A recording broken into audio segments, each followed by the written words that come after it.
Today, Imperishable Night turns 20, and while I should have been investing in the stock market instead of playing Touhou in 2004, it turns out I did neither, seeing as I was 4. Still, the game holds up incredibly well, even just playing it for the first time a year ago. IN caps off the first Windows trilogy in a much-needed fashion and sets the ground rules for each consecutive Touhou release. The incident follows pairs of human and yokai characters who head off at 11 PM to investigate a never-ending night, or, you know, an imperishable one.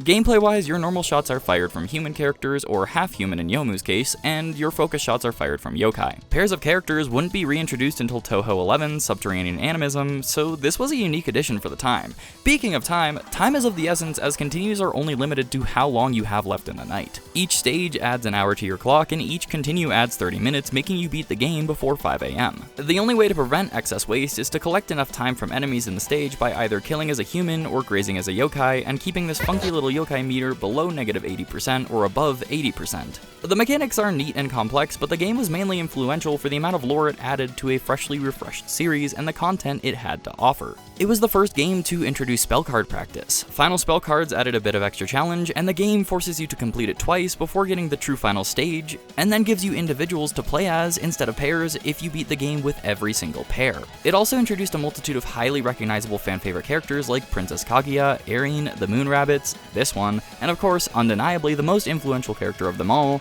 Wriggle Nightbug. Then there's the extended lore within Silent Sinner and Blue, and the rest of that storyline, and Imperishable Night's absurdly fantastic soundtrack even among Touhou games.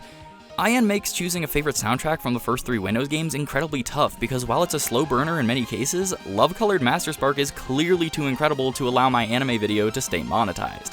Honestly though, seeing as I played Imperishable Night to understand Memories of Phantasm better and to get invested enough to make that video, I don't think I'd be where I am today without this game. So for that, I'll have to thank it and the wonderful 20 years it now has behind its belt.